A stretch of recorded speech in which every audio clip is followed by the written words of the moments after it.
মকর সংক্রান্তি চলে এলো আর পিঠে পুলির রেসিপি হবে না তা হয় নাকি? চলো তোমাদের সাথে খুব কম সময়ে পাটিসাপটার রেসিপি শেয়ার করি। একটি বোলের মধ্যে নিয়ে নিলাম 1 কাপ পরিমাণে সুজি এবং দিয়ে দিলাম সেই কাপেরই 1.5 কাপ পরিমাণে ময়দা। যেহেতু সুজিটা ভিজতে একটু টাইম লাগে তাই 1 চিমটি লবণ দিয়ে তার মধ্যে কিছু পরিমাণে জল অ্যাড করে সেই মিক্সচারটা ভিজতে দিলাম। এদিকে আমি চিনিটা গ্রাইন্ড করে নিয়েছি, তার জন্য একটি মিক্সিং জারে 1/2 কাপ মতো চিনি নিয়ে সেটাকে ভালো করে গুঁড়িয়ে ডাস্ট করে নিয়েছি। এইবার এই চিনির গুঁড়োটা সেই মিশ্রণটির মধ্যে দিয়ে ভালো করে আমরা এটাকে মিশিয়ে নেব। বেশ সময় নিয়ে ভালো করে এটাকে মিশিয়ে নিতে হবে যাতে কোনো দলা ভাব না থাকে। এরপর এইরকম একটা টেক্সচার আমরা বানিয়ে নেব। ওদিকে আমি বাজার থেকে 100 গ্রাম মতো ক্ষীর কিনে নিয়ে এসেছি, গুড় দিয়ে সেটাকে ভালোভাবে জাল দিয়ে নিয়েছি।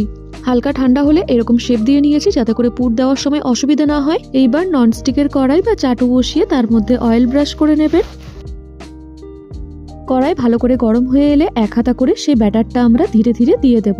ব্যাটারটা খুব পাতলা বা খুব ঘন যেন না হয়, এইরকম ভাবে দিয়ে একটি চামচ বা হাতার সাহায্যে এটাকে আমরা ছড়িয়ে নেব। কিছুটা হয়ে এলে ক্ষীরের পুরটা এর মধ্যে দিয়ে এরপর হালকাভাবে এটাকে আমরা জড়িয়ে নেব।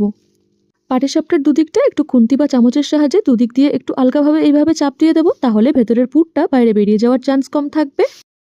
এভাবে করেই সমস্ত পাটিসাপটাগুলো বানিয়ে নেব। তার জন্য অয়েল ব্রাশ করে তার মধ্যে ব্যাটারটা দিয়ে ক্ষীরের পুরটা দিয়ে সেই একই প্রসেসে আমরা এটাকে ভালো করে জড়িয়ে নিলাম। তোমরা চাইলে বাড়ির তৈরি ক্ষীর বা ক্ষীরের পরিবর্তে নারকেলের সাহায্যেও পাটিসাপটাটা করে নিতে পারো। ব্যাস এভাবে করে বানিয়ে নিলে আমাদের ক্ষীরের পাটিসাপটা একদম রেডি। তোমরা ঝটপট কমেন্ট করে জানাও কারা নারকেলের তৈরি পাটিসাপটা খেতে ভালোবাসো আর কারা ক্ষীরের। ভিডিওটি ভালো লাগলে লাইক করে চ্যানেলটি সাবস্ক্রাইব করে দিও। টাটা।